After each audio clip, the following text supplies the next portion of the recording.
Welcome to student dictation. Dictation 5 second बाद शुरू होगा। Ready start. मनुष्य में अनुभूति के 2 स्तर होते हैं, बाह्यकरण और अंतःकरण। आज के मनुष्य का जीवन बाहर की ओर प्रवृत्त है। विज्ञान और भौतिकता ने मनुष्य को बाह्य संसार की सुख सुविधाओं को प्राप्त करने के लिए निरंतर दौड़ने को बाध्य कर दिया है। उसके पास एक क्षण भी रुककर विचार करने का वक्त नहीं है कि अंतरात्मा क्या कह रही है। वह भौतिक शारीरिक सुखों की मांगों की पूर्ति में इतना तल्लीन है कि उसे अंतःकरण की आवाज़ सुनाई नहीं दे रही है। वह एक उपलब्धि प्राप्त करता है, फिर शीघ्र ही उससे ऊब एक नई उपलब्धि की तलाश में दौड़ने लगता है। उसके पास नैतिक अनैतिक का विचार करने का समय ही नहीं है। यद्यपि प्रत्येक व्यक्ति का अंतःकरण सदैव उसे अनैतिक के प्रति सचेत करता है, पर मनुष्य सुख की लालसा में उसे अनसुना कर देता है। वस्तुतः अंतःकरण की आवाज़ मनुष्य में ईश्वर की आवाज़ होती है। वास्तव में अंतःकरण आत्मा की वाणी है, जबकि वासनाएं शरीर की। प्रायः हम शरीर की वाणी ही सुनते हैं, आत्मा की नहीं। अभिज्ञान शाकुंतलम में महाकवि कालिदास कहते हैं कि संदेह की स्थिति से में सज्जनों के अंतःकरण की प्रवृत्ति प्रमाण होती है। वास्तव में अंतःकरण दीपक के समान न केवल दूसरी वस्तुओं को प्रकाशित कर प्रत्यक्ष करता है, वरन स्वयं को भी प्रकाशित करता है। पर यहाँ इसके लिए सबसे महत्वपूर्ण शर्त है अंतःकरण की शुद्धता। शुद्ध अंतःकरण ही विवेक ढंग से सत्य असत्य, श्रेयस प्रेयस के बीच विभेद कर सकता है, क्योंकि अंतःकरण से बड़ा कोई साक्षी नहीं है। निष्काम कर्म की साधना द्वारा ही अंतःकरण की शुद्धि होकर उसमें परमात्मा के प्रकाश का प्रकटन होता है।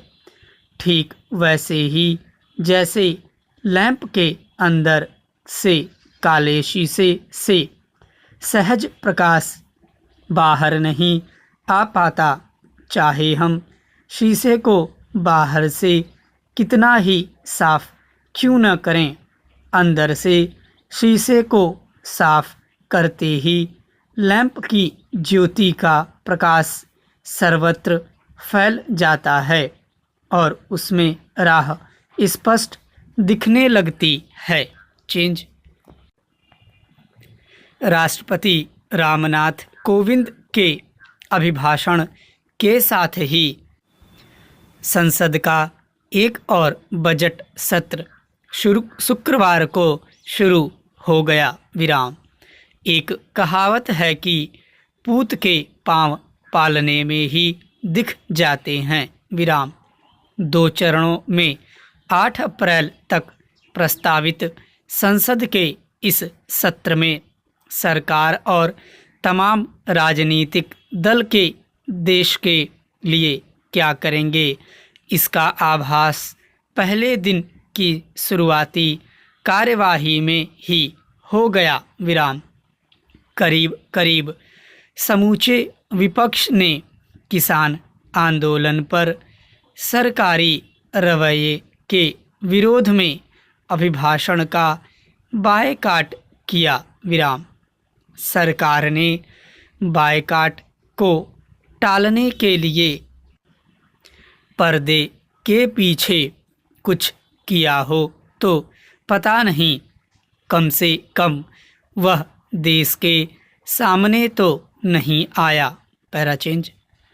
ज़रूरत इस बात की है कि पक्ष विपक्ष यदि ईमानदारी से इस देश और उसकी जनता का भला करना चाहते हैं तो उन्हें अपने सारे मतभेद और अहंकार भुलाकर इस पवित्र मंच का इस्तेमाल देश के ज्वलंत मुद्दों पर चिंतन मनन के लिए करना चाहिए। विराम।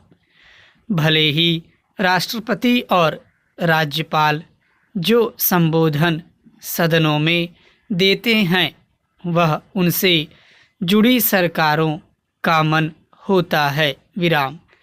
स्वयं राष्ट्रपति और राज्यपाल भले विरले ही इनमें अपना मन खोलते हैं, लेकिन वे पूरे सदन के सामने देश प्रदेश के मुद्दे तो खोलकर रख ही देते हैं। विराम।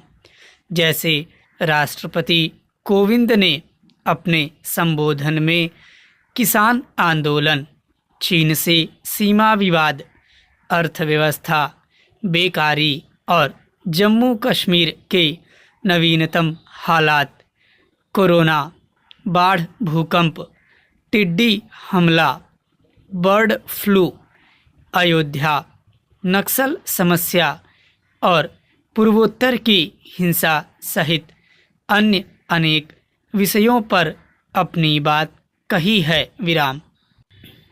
अब यह सांसदों पर है कि वे उनका सच सदन के मार्फत देश की जनता के सामने रखें। विराम। वे ऐसा कर सकते हैं, लेकिन दुर्भाग्य है कि वे दलीय राजनीति में उलझकर ऐसा करते नहीं। विराम। पक्ष का आदमी काले को गोरा और विपक्ष का आदमी दिन को रात बताने लग जाता है। विराम। इसी से इन सदनों की प्रतिष्ठा को ग्रहण लगना शुरू हो जाता है, जो न केवल उनकी अपनी, उनकी पार्टी की और अंततः लोकतंत्र की छवि को कलंकित करता है। विराम।